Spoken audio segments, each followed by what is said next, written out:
Hey everyone, welcome to Being Well. I'm Forrest Hanson. If you're new to the podcast, thanks for listening today. And if you've listened before, welcome back. We all have different aspects of who we are, parts of ourselves that we're maybe more proud of, and then other parts we tend to ignore or hide away.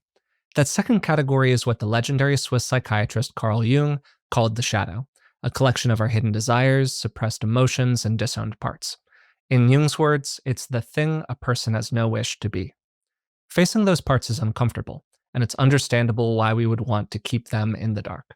But Jung believed that we could only become our most whole and authentic selves, a process he called individuation, by becoming aware of the shadow, accepting it, and integrating it into who we are. I've been prepping and looking forward to this episode for a while, and in it, we're going to be exploring what the shadow is, why it matters, and how we can start to recognize and work with it in our everyday lives. We'll be bringing in some of Jung's original ideas, as well as much more modern approaches to this kind of work. And to help me do that, I'm joined as usual by clinical psychologist Dr. Rick Hanson. So, Dad, how are you doing today? I'm very good. And as you know, I have deep respect for Jung. I did a 6-month therapy focused on dreams with a Jungian therapist. I got a lot out of that. And this whole territory of how can we be compassionate about that in ourselves, which we push under the covers, that we push away, and how can we then turn toward what we typically push away or leave out to include it in healthy ways. It's a deep topic, very personally relevant, and I'm looking forward to talking about it with you. Yeah, so I would love to start by just defining what we're actually talking about here. Yeah. How do you think about the shadow, Dad? I first distinguish it from the id in Freud's notion, in that the shadow aspects of ourselves have to do with, at some level, choices that are made in our development to push certain, I thought you summarized it well, desires, emotions, or parts down beneath consciousness. We push them out of awareness. And some of what we push away could be described as our nasty parts, the nasty bits, including those aspects that are socially, moralistically proscribed. Push that away. A second kind of shadow material, though, isn't so much nasty, it's unexperienced, experienced.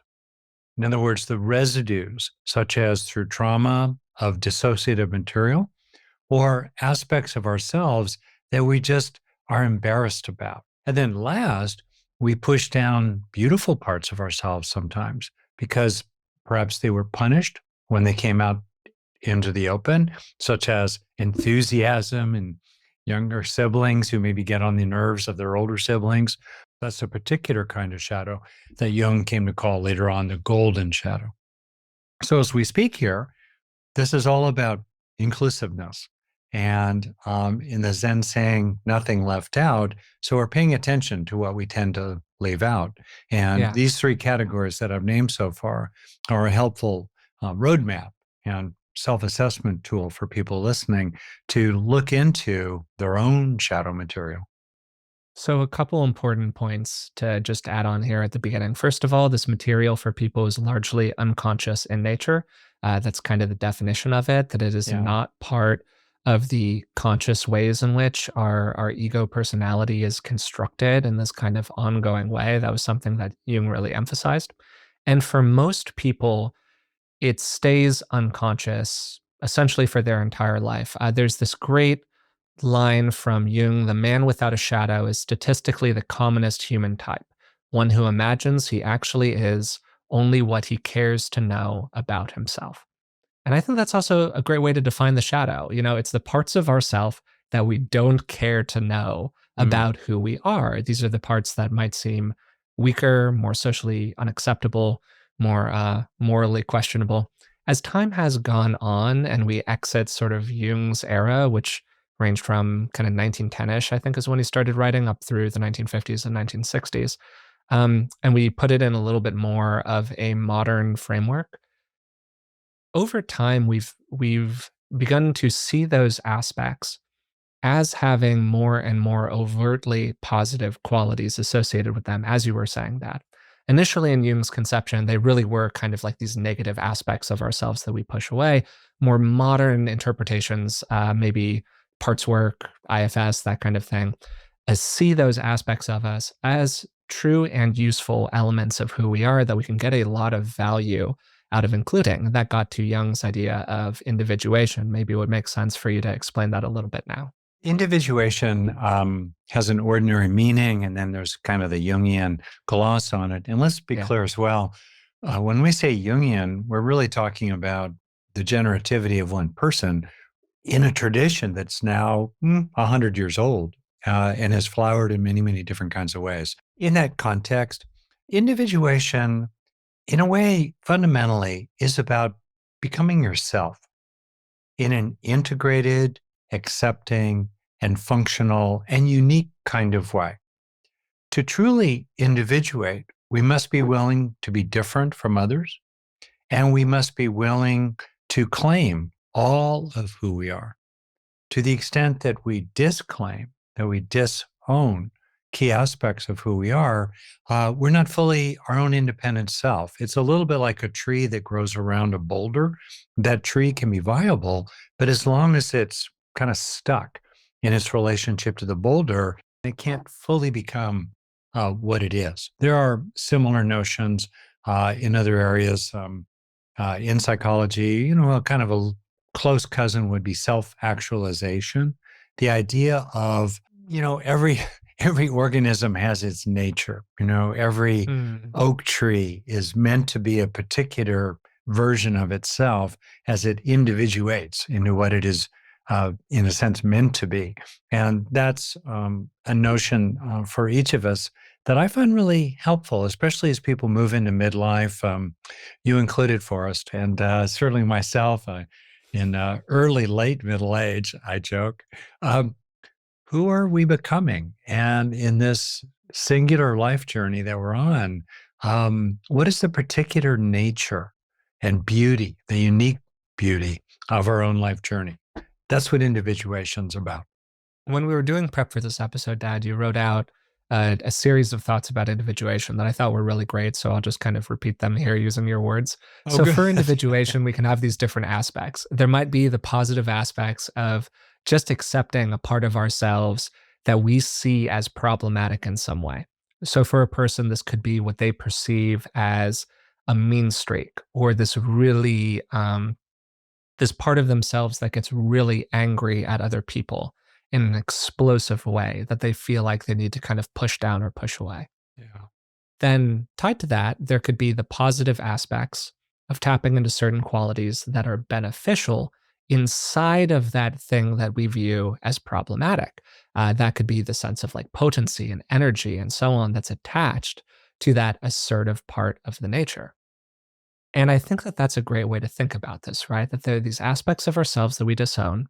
And then there are these ways that we can maybe, to use some language from Freud a little inaccurately here, but hey, whatever. It's a podcast. It's what we're doing. There's kind of a sublimation aspect to this whole thing where we're converting those Very good. aspects of like what we see inside of ourselves as problematic Yeah. into useful things for ourselves and for other people. And one of the things that Jung did really emphasize in his work was the position of the shadow as this realm of untapped energy and potential for a person.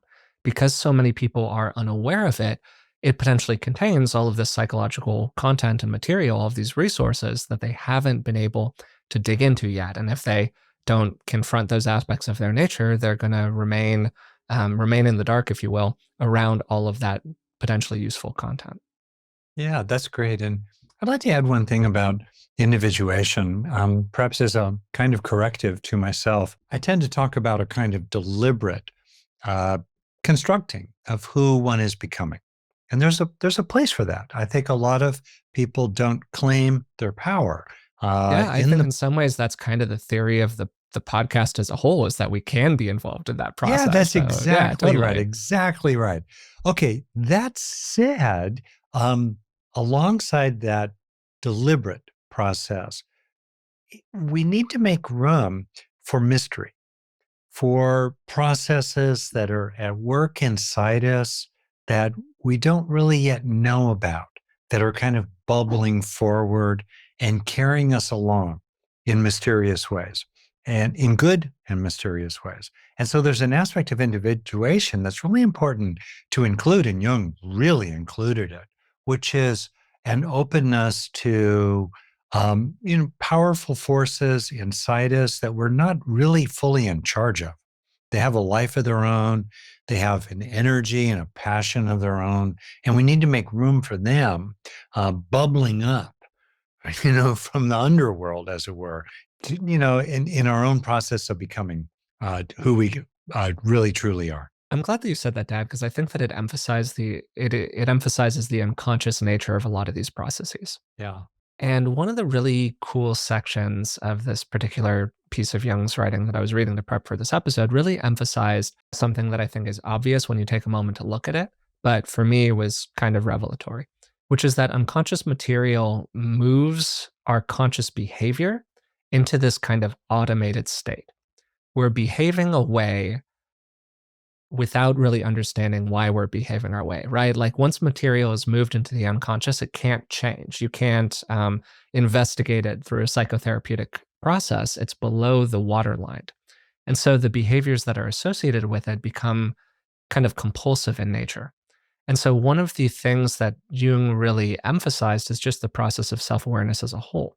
People's behaviors could only be changed if that unconscious material was able to bubble up and be seen by them in some kind of a way. There's even this great line where the individual is in a state of rapture to the Hmm. complex that they have, this kind of unconscious process, and to quote Jung, a state of will-less surrender. And I thought that that line was really interesting because it highlights how we have these different aspects of ourselves down below, these different vulnerabilities, maybe is a way to put it, in a Hmm. more modern framework, these emotional vulnerabilities that we spend a lot of energy, mostly unconsciously, around avoiding the pain of. We talk about the dreaded experience and the writing that we've done together, and you've really fleshed that out as an idea. And I think that that's kind of a more modern interpretation, maybe, of some of what he was writing about. Well, I think as usual, you do this deep dive into this material. You summarize it really well, very, very clearly. And at this point, I invite people to kind of inquire into themselves what some of their own shadow material might be. Yeah. Would you mind giving like an example or two of this, Dad? I Oh, think that would yeah. be great. Yeah. Oh, yeah. So, one aspect of shadow material is probably familiar to us in other people because, in general, it's easier to see what other people disown and try to keep at arm's length or have you not see about them than it is to see it in ourselves. So we're probably familiar with a example, let's say, of someone who is outwardly a bully, yet inside, deep down, they feel weak, inferior, powerless. That's some of their own shadow material. It's the inverse of the act, the persona they present to the world. And yet it keeps coming forward. And as an important detail here, people often react to and try to suppress or attack even shadow material in others that resonates with their own shadow material. So let's say we have a bully who's ashamed of and feels that they need to keep at bay their own softness, weakness, and helplessness, who then, when they encounter it in another person, like another kid in school in eighth grade, really picks on that person and really attacks those qualities in that other person as an expression of an attack on those qualities inside themselves. That's worth looking at. A second example we're, I'm sure, very familiar with is people who are outwardly very moralistic, particularly around, let's say, sexuality. They're very upright. They're very, it's very like that's all bad. And yet it's revealed, especially if they're a politician and the truth gradually catches up to them, it's revealed they have a secret life in which they're fill in the blank.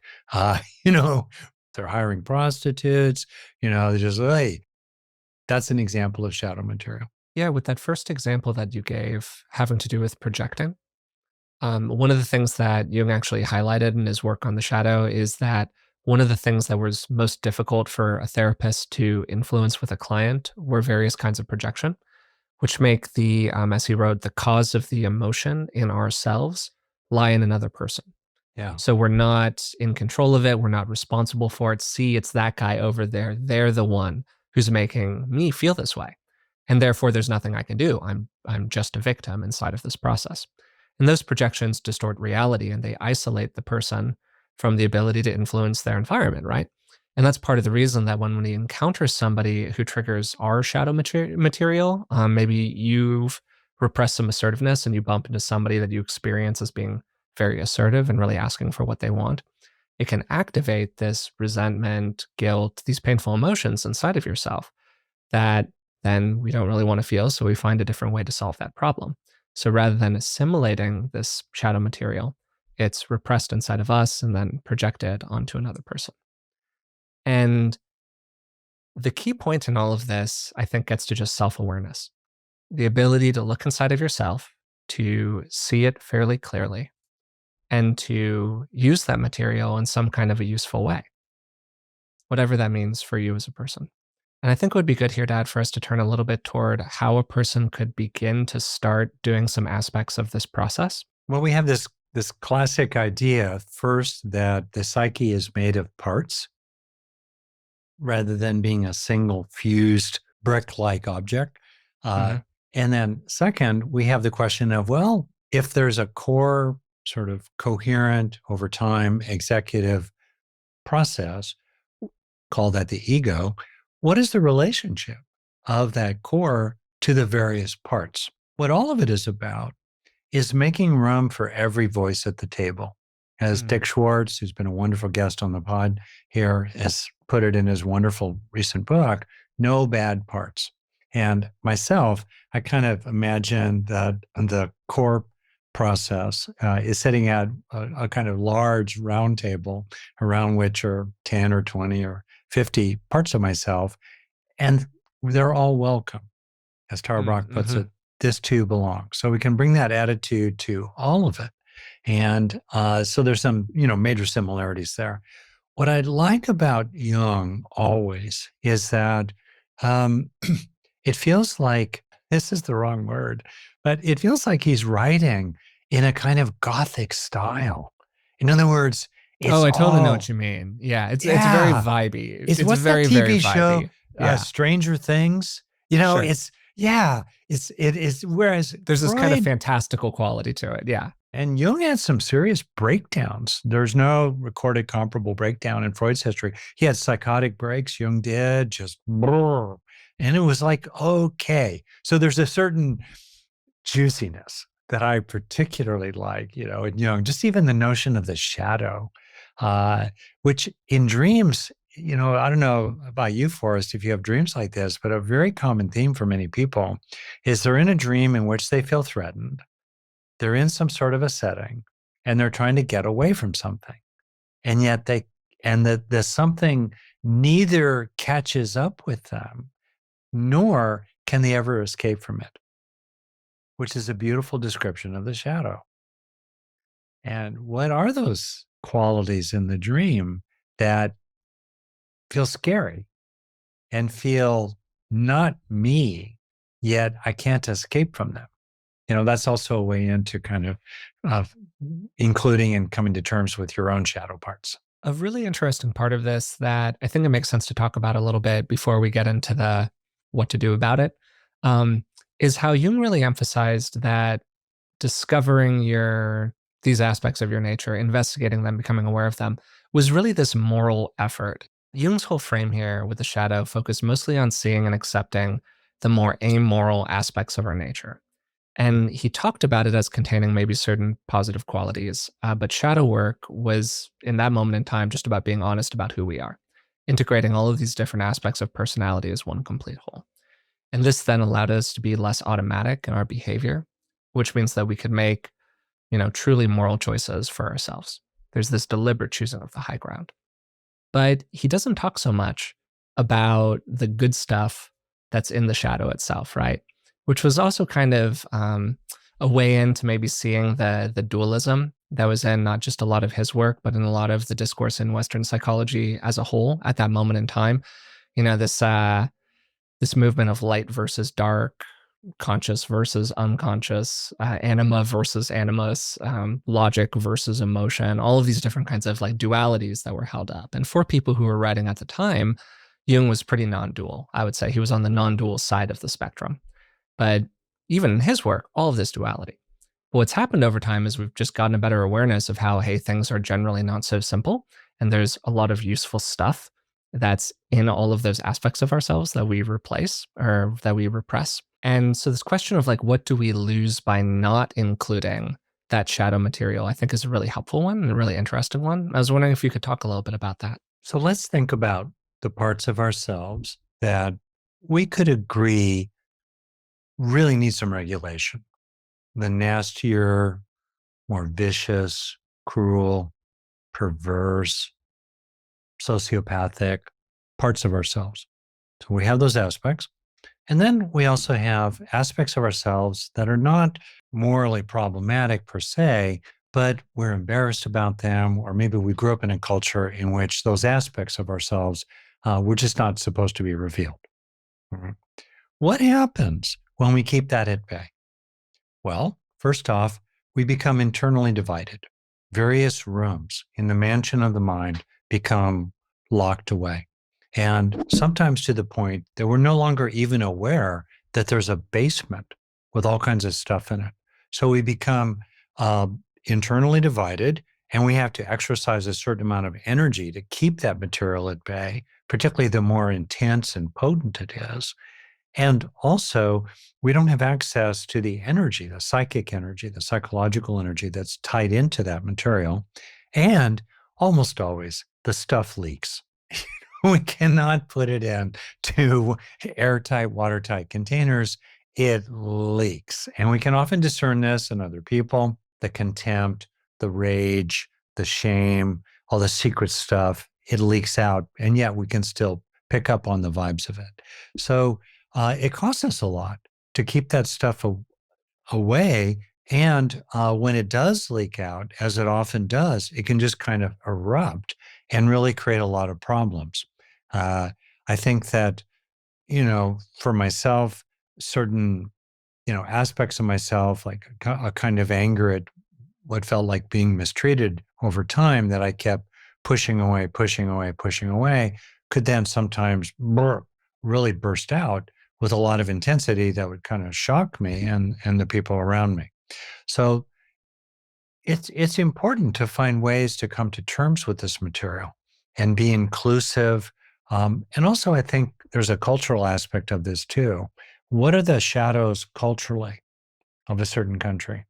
Right. Freud was, in a way, addressing the shadow of sexuality in his Victorian age. Jung was really talking about, in many ways, the problematic repression of the feminine, broadly stated. And there's a wonderful quotation from him after World War II, in which he was asked essentially, what does the world need? And he basically said, we need to claim more of the feminine, because World War II was, kind of a way of an example of, some of the most horrific aspects of the masculine parts, if you will. I'm using that term very loosely in us. I thought that was great, Dad, by the way. And it's a really great big picture expression of why somebody might want to do this work. Because that material, by and large, has useful aspects associated with it, like things that we can claim from it. And I think that you can break those useful aspects into a couple of different big categories. Like, what can we get out of doing this kind of work? First, more agency. That's implicit in Jung's work. Becoming aware of what's going on inside of you empowers a person to make deliberate rather than unconscious choices. Then maybe more creativity and energy in different kinds of ways. Jung thought that the shadow harbored these different creative energies and potential that was not fully recognized by our conscious mind. Then from there, authenticity and the self acceptance that leads to that authenticity, right? Accepting these different hidden parts can lead to a more balanced and complete personality in a person. There's actually this great quote. It's from The Practice of Psychotherapy, which I think that he wrote in 1954. The acceptance of the shadow side of our nature makes for a deeper and wider humanity. For without this integration, there can be no individual self and no relatedness to others. And then maybe alongside that, the claiming of different kinds of unrecognized capabilities in a person. In more modern conceptions of the shadow, things are put into the shadow, in other words, repressed, for all kinds of different reasons. And it's easy for us to jam stuff down in there that's actually incredibly valuable to us. Different passions or desires, ideas we have about things, strengths that we put in there just because they weren't tenable in some kind of a given environment. Like you said at the very beginning of the episode, Dad. But guess what? We're probably not in that environment anymore. Life's moved on, baby. So now that you're on a new playing field, all of a sudden there's an opportunity to see this material in a different kind of light. And so those are all reasons that a person might want to do this work. Oh, also relationship benefits, I think, is a huge part of this. My relationships got a lot better when I started seeing some of the aspects of myself that I had pushed away or that I was uncomfortable with. For me, a lot of that had to do with repressed vulnerable emotion, different ways in which there was a very thin line for me around feeling feelings very strongly, feeling very sad about things. That kind of emotional engagement with other people led to some consequences for me when I was, maybe an 8-year-old or a 13-year-old or a 16-year-old. That now these days actually leads to a lot of like really wonderful outcomes in relationship, because I've just gotten to a time in life where those things are valued in a different kind of way. But I had to do a lot of deliberate work to reclaim them now that the playing field had changed. Yeah. So we're getting to the part of the episode here, Dad, where I ask you, hey, what the heck do we do about this? And getting into that, I do really want to say this is framed by everybody as a very difficult, extremely individual process. Jung really emphasized that this kind of work is essentially the hardest work that a person can do. But I do want to ask you here, Dad, big picture, how could somebody maybe approach this process? I think patience first. Second, understanding. You have to understand, why am I doing this? Hmm. Why am I popping the lid on the smelly material? It smells. Why would I want to do that? Or why am I letting these characters out of their locked rooms? Because they're pretty wild. And if I let them run, they could get me into a lot of trouble. Why am I doing this? So it's really helpful to understand the why of it. You're doing this for greater integration, a greater sense of being at home in and at ease in your own being, in your own body. You're kind of at home in your house. It a little bit is like having a house. Would you want to live in a house in which, there are that you cannot escape from? You are the house. You are the mansion with many rooms. That is your psyche. You are that. Wouldn't you want to open those doors, at least even if it's scary, to know what's on the other side and to, not live in a tiny fraction of the whole mansion of who you are. So know why you're doing it. Have a sense of common humanity. Recognize that everybody has shadow material. Everybody has these different aspects of themselves. It's normal.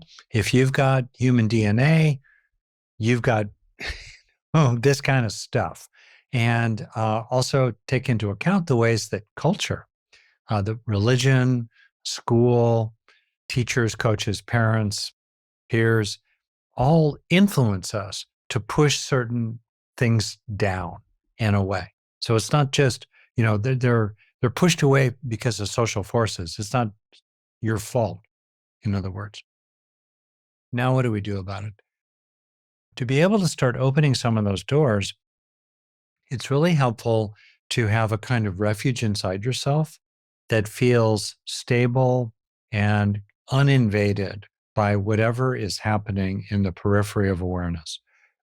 Some core of being that feels like the deep green zone, in which in your core, there's a peacefulness, a contentment, and a love. There's a resilient well-being in the core of your being. So that when you do open up to parts of yourself that can feel embarrassing or scary or shocking, you're not overwhelmed by it. You can witness them from this place of refuge inside yourself. That capacity for witnessing and saying hello to shadow material from a place of refuge is really critically important. And then if I could just say a couple more things about this. These are our friends. Can we befriend these different qualities? And, Can you befriend the part of you that's grumpy? Can you befriend the part of you that is a taker and just wants for yourself? Some of these parts are very young, long before moral development has had a chance to really sink in, and they can be quite self centered. Okay. Can you be friendly and understand that's my selfish 2-year old inside who very normally wants all the cake? Can you have compassion for these parts of yourself and realize that they're not that happy? They're there. Can you include them? Right? There's something for me that is helpful in terms of being friendly toward these parts of ourselves and kind and playful even about it. Playful even about it. They all have a seat at the table. And then in terms of formal activity, it can paradoxically help you to disidentify in a healthy sense from shadow parts by first identifying with them. And if it's safe for you, you can do little exercises where you imagine writing out the point of view of a shadow part of yourself, or let your body take its shape. Can you let yourself be that?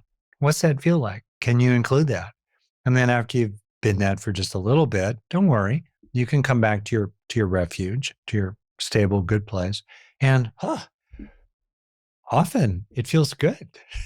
I actually feel good kind of claiming this shadowy part of myself because I'm such a nice guy, right? So the part of myself that's not very nice, suddenly I feel looser. I feel freer. That's a great summary of a really complicated and difficult to talk about process here, Dad. I'm going to see if I can take some of this and turn it into something resembling a list that maybe people could apply inside of their own lives. So, step one, this is just a precondition, accepting that you've got one of these things.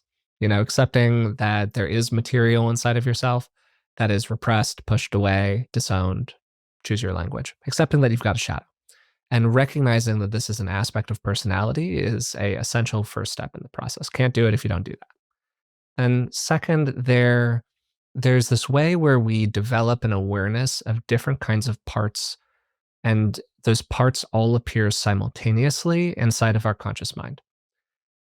We're noticing when this content emerges into our awareness, and we're able to stay with it without either acting on it thoughtlessly or immediately shaming it, judging it, pushing it away. So, in this way, you're still interacting with the person, you're having a normal conversation while you are aware back of your mind, wow, I really want to slug this person right now. Wow, there's this impulse that I'm having that I can't act on, but oh man, is it there and it's real and it's not a part of me. It is a part of me. I'm not going to act on it, but it's still a part of me. So you've got this holding of opposites in the mind at the same time. And you can develop a more granular awareness of that over time, I think. Most people can, at least. Then maybe third, that awareness of projections. Jung really highlighted that, and that being a particularly difficult part of the process for people. And this can mean becoming increasingly aware of the ways in which we displace our material onto other people, onto other situations, other political parties, whatever's going on for you right now. And then fourth, I think that that's where we get to what you've really focused on here, Dad, which is this process of dialogue and negotiation. And there were these two great quotes that I ran into while I was doing prep for this. And I was just going, okay, how could somebody actually do this darn thing? So one of the funny things about Jung's work is that there's very little in it in the way of specifics in terms of hows. There's a lot of like whats and wherefores, but not a lot of hows in general. And so there were these two people that I bumped into. First was Daryl Sharp, who was a well-known Jungian analyst. And then second was Marie-Louise von Franz, who was a student and collaborator of Jung's. So first quote from Sharp, there's no generally effective technique for assimilating the shadow. It is more like diplomacy or statesmanship, and it is always an individual matter. A long process of negotiation is unavoidable. And then from von Franz, the shadow is not necessarily always an opponent. In fact, they are exactly like any human being with whom one has to get along. Sometimes by giving in, sometimes by resisting, sometimes by giving love, whatever the situation requires. The shadow becomes hostile only when ignored or misunderstood. I think that's really speaking totally directly to what you were saying there, Dad. And that's the process, that's the step in it where so many people get hung up, I think, myself included. What do you think about that? Fantastic quote. Marie-Louise von Franz has some other work related to Jung that I highly recommend. And all this, Forrest, makes me think about what's the context, what's the container in which we can do shadow work. And so when Marie-Louise, for example, here, Dr. von Franz is talking about the shadow, to be able to really accept our shadow parts and to be spacious for them, we need to be able to go out to a very wide, open field of awareness. Mindfulness, pure, simple, spacious, stable mindfulness is a great ally to us in engaging our shadow. And I thought of, if dare I say, two kinds of things about you and me.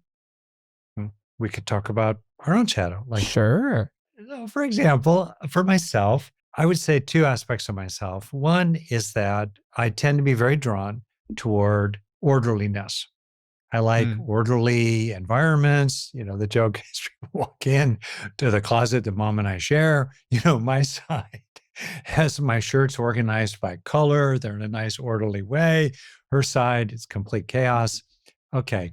So if I'm someone who really likes order, what's my relationship with chaos and tumult and upheaval and volcanic, unregulated, uncontrolled forces from within? And I'm pretty at ease with that part. That comes out for me. It gets more integrated through playfulness in my own case. So I would ask you that question because you too, perhaps even more than I am, are, an orderly person. You like bringing the order of analysis. And the question would arise, how are you with inner tumult, complete chaos, being out of control, about being out of control? Oh, I love roller coasters, but I hate riding in a car when somebody else is driving. And I think that's that's an important distinction here, if that makes sense. So Yeah. It's not so much the feeling of moving through chaos; it's the Yeah. feeling that somebody else is dictating where the track goes, who is not a licensed professional roller coaster builder in Yes. this tortured metaphor. Does that kind of make sense? Yeah, So that's that really is funny. absolutely something that I struggle with. Totally, 100%. Yeah. And then how would you bring that inside yourself? This is an important point. You're talking about that outside yourself. So you could go, oh, what are the forces inside you that are like an erratic driver of a car who might take you over the cliff if you're not really watching? This is an interesting example, Dad, just because I don't conceptualize this as a negative aspect of personality, if this kind of Yeah. makes sense. Like I'm very content with this aspect of personality, but I'll keep on following your line here because I do think that it's interesting. In terms of like comfort with that which makes us uncomfortable, which is Yeah, just a exactly. generally good thing to develop for sure. Well, I think that there is an aspect of deliberate practice here. Putting yourself in situations, putting myself in situations where you let up on the reins a little bit and you see Mm. what happens and you internalize it when it really does go okay.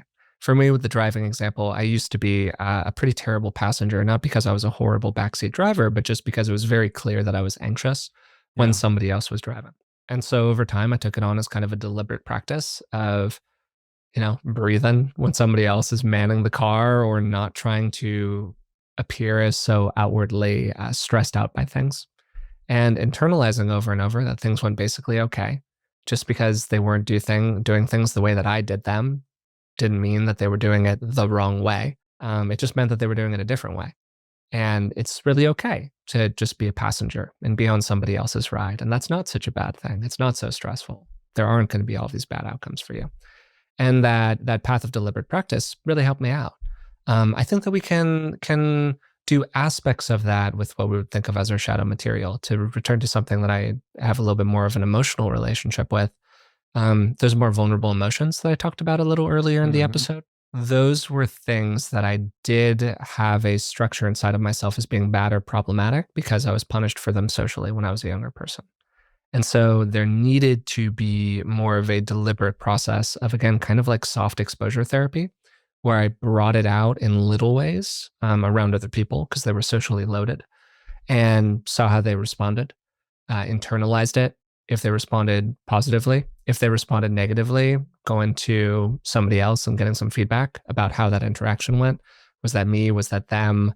Am I not understanding something properly? That was all a very useful process for me for sure. So again, like testing, evidence gathering, taking it in. I don't know if that quite answers your question, but maybe it's my way into it. The mode of practice you're describing, Yeah. small openings, pause, see how it goes, integrate, and then open further. I think that's absolutely right on. I'm definitely going to, I guess, be a voice here for opening to and considering very powerful forces inside ourselves that we Mm. might tend to keep at bay. And for example, inside everyone is a seething cauldron of crud. Messy, it's bubbling over, it's steamy, it's smelly, it's coming over the edges. And and I think we live in a time and a culture in which we think everything can be managed like a train schedule. But in Mm. fact, so much of the psyche is like I'm saying here, this bubbling, steamy, smelly cauldron. It's a jungle. It's not all buttoned up and laid down like the grids, of the suburban tract homes in which I grew up. And can we open to wilderness? I think one of the real problems of the modern age is we've lost touch with our relationship with wilderness outside of ourselves, and which enables us so readily to drive the engines of global warming and mass species extinction and all that. And also we've lost touch with a healthy relationship to the wilderness inside ourselves.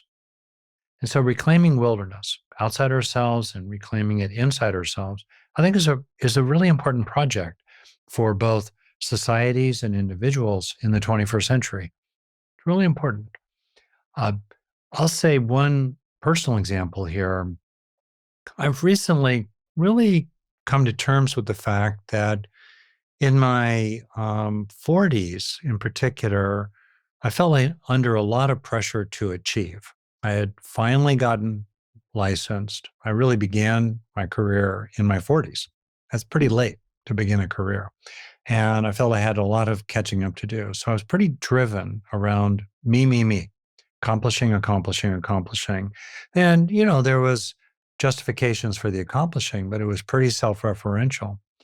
And then, but I didn't want to kind of admit how self-centered I was, how self-referential that process was. I kind of pushed away those aspects. And then now I look back 30 years later, I can look at people I was interacting with around that time and realize that I went on to some extent on the attack about their own self-centeredness, their own self-referentiality. And in other words, I suppressed and pushed away and turned into shadow material that in myself. And then when I found it in other people, as part of the enactment of my own suppression and attack on those parts of myself and not wanting to admit it, I attacked that in other people. And, that had consequences and costs. So it's really useful to look hard at this territory and be big enough to step into the jungle, open those closet doors, resource yourself, equip yourself so you can do it, but go where the wild things are. Yeah, a few things that are standing out to me here are, for starters, the tone of how we are talking about this. Yeah. We are not talking about it with a tone of control or domination of these parts. Right. It is a soft tone that we are adopting. There is a tone of inclusion, a tone of curiosity, a tone of what if, a tone of don't know mind, if you will, which we talk about all the time, but it's certainly very useful here. Yeah. I think that tone is really essential here because it's about understanding what these aspects not just like can do for us in that me way that you're describing that, but like the actual core essences of who they are and what they want. If we give them the personification that Richard Schwartz ascribes to parts in general. Um, and then seeing if we can meet those goals in healthier ways for us, which again, we talk about all the time on the show. constructive ways that we can bring that material into our thoughts or into our behaviors out in the world, like anger into healthy assertiveness, like I was talking about earlier. Maybe a kind of sense that we're truly selfish inside. Again, me, like you were talking about, Dad, into an appropriate kind of self care, maybe, or an appropriate valuing of our outcomes in life. One of the things you talk about on the podcast somewhat regularly is the feeling of fully stepping in to this life and who you are and taking it seriously. Like you got one shot, let's do this thing. And then maybe alongside that, this seeing of the natural parts of who we really are deep down inside, that have been socialized out of us in various ways. Right. And this runs a little bit counter to some of Jung's work. But one of the things that I think is really interesting about more modern conceptions of the shadow is that the shadow is inherently the kind of uncolonized territory inside of yourself. A lot of what we internalize as morality is created socially, it's constructed. You know, we have decided that these things are a certain way. Some of those decisions are good decisions, to be clear. I'm not like going full cultural relativism here. But some of them are just kind of views. There are the opinions of parents, the opinions of the culture that you came from, all of this different stuff. And end of the day, it's up to you. You're the person living this life. You're the person in this body. So what choices do you want to make about what you choose to value and what you choose not to? And so interacting with some of that material can give us a real way in to reclaiming some of the things that we've just cut out of who we are. That it turns out, hey, like maybe I didn't have to cut that out for whatever reason. Maybe that wasn't objectively true. It was just the way things were at one moment in time. So that's kind of how I think about this so far. I love your tone for this, Forrest. I also wonder, Dad, just to say one more thing here that I can turn into maybe more of a question for you.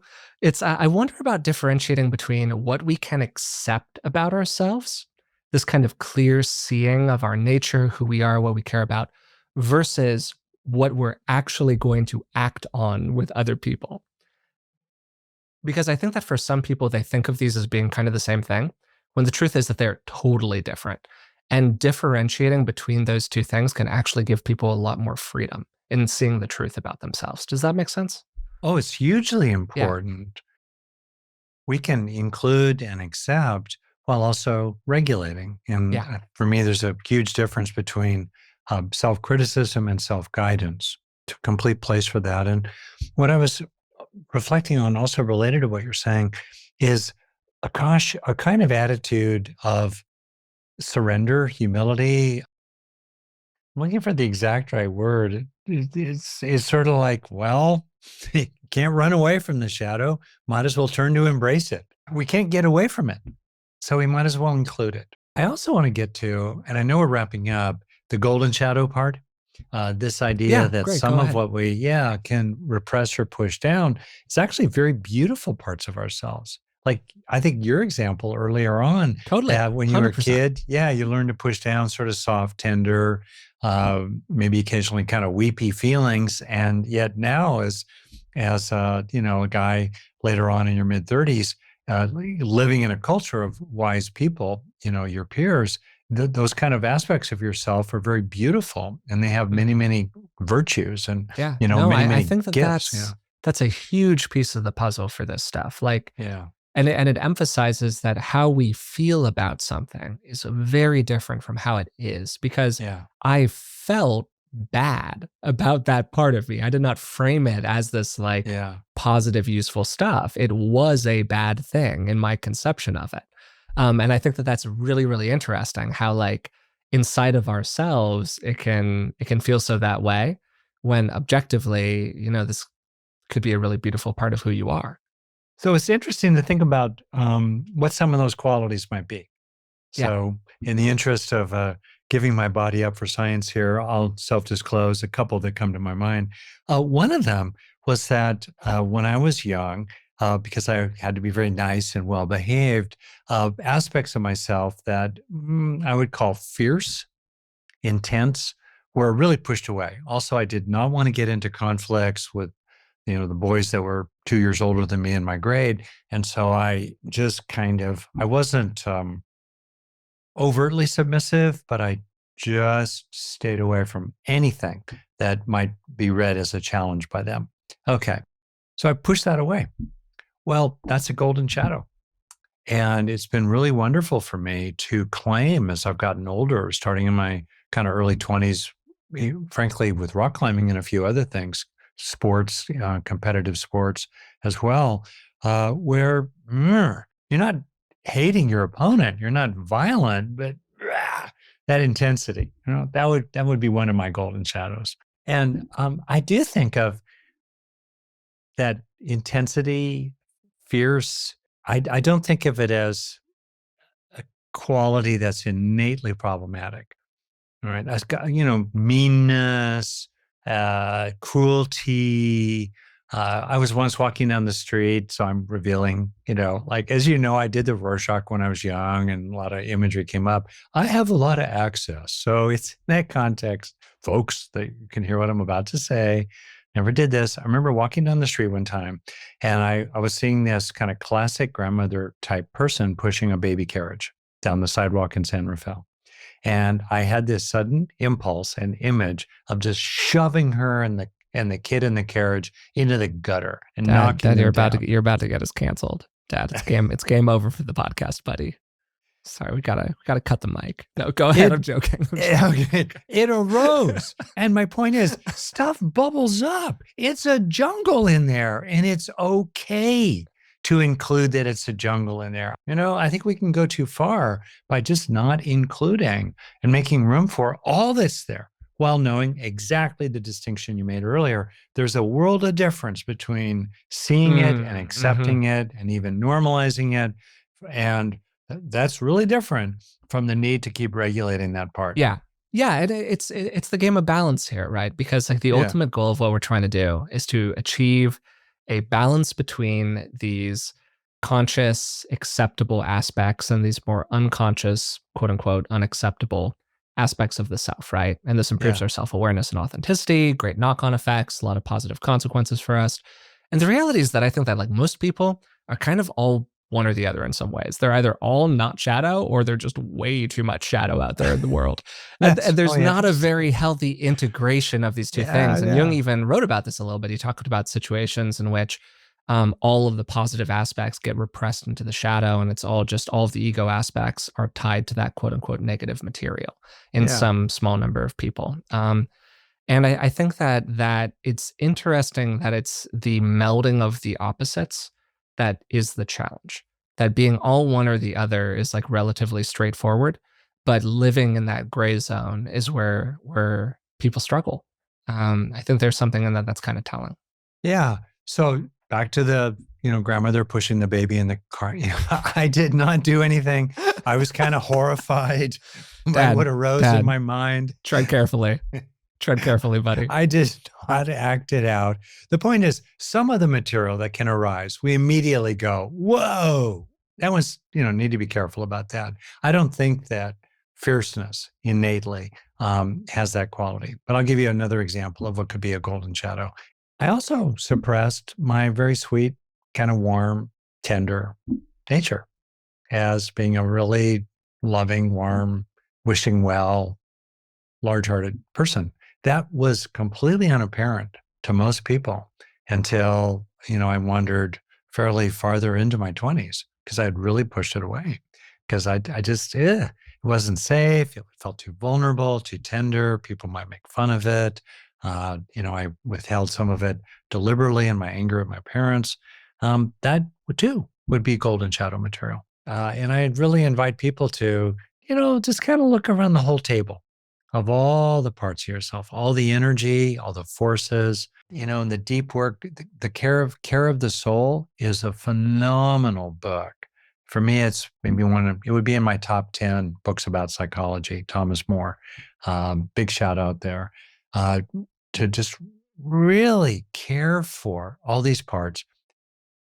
Some of them pretty nasty characters, some of them really sweet and really worthy of bringing more forward into the center of the table and making sure they get some time with the microphone as well. It's really great, Dad. And I love talking with you about this today. I thought this was fantastic. Really enjoyed this episode. There's so much here. Because it's such an individual process, that's a little difficult to talk about in much detail in terms of the practical how of it. But I do really like what we found. And I hope that there was something in this, even if it was just kind of learning more about this topic, that listeners could take away and could really Yeah. employ in their own life. And I'm sure that we'll talk more about this on future episodes of the podcast. Yeah, if I could just add this as a postscript at the Oh, end. yeah. One, I was just reflecting, Forrest, you and I are going to talk more about this off Oh, yeah. microphone. And one of the best things about the shadow territory is it creates a kind of vocabulary in which people can actually talk about this stuff Yeah. with each other. Yeah, You know? totally. And explore in each other and ask questions. And also, I may say, please do not tell people what their shadow is. Oh, God, yeah. We just did the whole episode on working with other people's defenses. If like calling other people on their defenses is bad, this is like 100 times worse. Yeah, totally. Oh, yeah. Oh, yeah. Well, that's your shadow talking. Oh, God. Oh, my God. No. Or It's not like the worst kind of new age BS. Yeah. Oh, geez. That's right. That's right. I really enjoyed today's conversation with Rick. We talked about the shadow, the Jungian concept of it, and what we could do to bring this material more into our conscious awareness, work with it, accept it, and integrate it into who we are. So, to go back to the very beginning, what is the shadow? The shadow is in Jung's words, the inferior part of the personality. It's the part of ourselves that we keep out of the light. And this is the thing that a person has no wish to be. It includes all the parts of us that we don't want to look at. These are our shortcomings, the more amoral content, the id stuff, to use the language from Freud, truths about who we are that we would rather avoid. Most people keep this material far outside of consciousness, and it resides there for pretty much their entire life. There might be little ways in which they integrate that material, but on the whole, it's just buried deep down. And because they never enter into a confrontation with this material, they are unable to become truly whole and authentic. The shadow is inherently unconscious in nature. We're not aware of the stuff that we're repressing. And Jung really emphasized the discovery of the shadow and its subsequent integration into who we are, the whole of our personality, as both a moral effort, which I'll talk about more in a second, and essential to the overall process of what he called individuation. Rick talked a little bit about what individuation is. We might also use a word like integration. It's what happens when we can bring our unconscious material into consciousness and become a more whole person. It is almost definitionally a process of self-awareness on the one hand and self-acceptance on the other. It's not just about seeing this stuff. It's about being able to accept it as a true and complete part of who you are.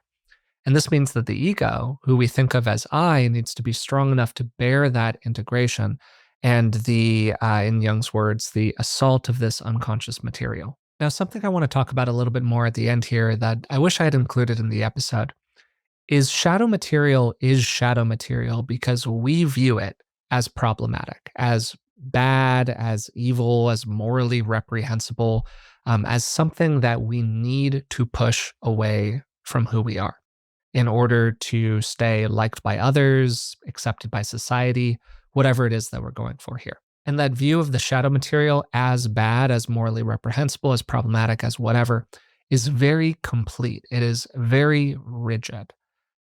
And a huge part of this process is softening that rigidity, coming to see the aspects of that shadow material that might be more valuable for a person, getting a little bit more space around it. And being able to soften our view of that material is part of what allows us to make it more conscious and to reclaim the whole of our inner land. All in all, our goal here is to become more free in who we are and more free in our behavior out in the world. Now, in Jung's early conception of it, shadow work really focused mostly on seeing and accepting the more amoral or problematic aspects of our nature. And while he talked about the shadow as containing certain useful or positive qualities, shadow work really focused on being honest about who we are, as opposed to in more modern conceptions of it, which have really focused on seeing the good in the shadow, seeing what we can get from it, seeing the benefits that we might gain from being able to go through a process where we can see the aspects of ourselves that we've pushed aside over time and really reclaim them. And personally, I think that that's a really healthy movement over time. The field in general has become much more non-dual. It's become much less about these stark opposites, light versus dark, good versus evil, and more about seeing the ways in which people are complicated, that we all have these different aspects. It's difficult to marry them. We like some of them more than we like others. And a huge part of the journey of self acceptance is about being able to differentiate between what's true about you and what you're actually going to act on out in the world. There might be all these things that are true about you that you know you're not going to act on. And it's knowing that you're not going to act on it that allows you to actually accept it as a part of who you are. During the episode, we gave a couple of practical examples of this. I gave an example of somebody who feels like they have this just well of anger inside of themselves, like they are a violent person deep down. So they push that material away. So they have a very difficult time being assertive because they fear that, like, once they pop, they just can't stop, right? If a little bit of it comes out, all of it will come out. And then maybe they encounter somebody who is very freewheeling about asking for what they need, sets boundaries in the way that they want to, asks for the things that'll meet their needs, is okay if those asks are rejected, is just kind of free in that part of their nature. That could really potentially be activating for that person who has that repressed, assertive quality that they just haven't been able to access because, again, they fear the anger side of it. We also gave some personal examples. For me, one of those was pushing away aspects of my nature, aspects of my personality that were more traditionally feminine in terms of their socialization, softer emotional parts, more vulnerable aspects of who I was, because I had experiences early on putting those on the table with other kids and getting negative feedback around it. But it's important to emphasize here that even though this might have been what Rick called golden shadow material, positive aspects kind of buried inside of the shadow, I did not conceive of it that way. I saw those aspects of my personality as fundamentally bad and problematic because people told me that they were bad and problematic. Like that was the feedback that I got socially from other kids. And this just highlights the relative nature of this whole process and the way that it's situated socially in your individual context. There might be all of these things that when you share them with somebody else, including sharing them with a therapist, the therapist says, oh, that seems like a really beautiful aspect of who you are. And it can be helpful to get that reflection, but your response to that might be, are you kidding me? This is not a beautiful aspect at all. This is deeply problematic about who I am. And this then ties directly into how we can actually start working with this aspect of our personality. We can stop sticking it in the basement and trying to bury it, trying to control it. And we can move toward a stance of curiosity around it, of openness, of acceptance, of don't know mind, of all of these things that we talk about on the podcast all the time, but they are absolutely essential for this kind of work. Also, frankly, these are qualities that are not always rewarded socially these days. And so it can be hard for many people to tap into those aspects of their nature when they've been taught over and over again in ways large and small that these are not desirable aspects. Then toward the end of the conversation, I ran through a series of steps that somebody could walk through if they were interested in going through this kind of a process inside of themselves. First, a precondition to the whole thing, accepting that you have a shadow. We all have these things. It's okay.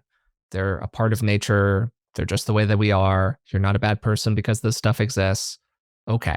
Second, we can develop an awareness of different parts operating inside of us simultaneously without repressing them, pushing them away, or just shutting them down. Or hey, without just acting on them either. We notice when that shadow aspect pops up into our awareness, we see it operating in the background and we keep on doing what we were going to do anyways. And this is part of what helps us get that differentiation between accepting something as a part of our nature versus acting on it. Then third, we can become particularly aware of the ways that we project this material onto others.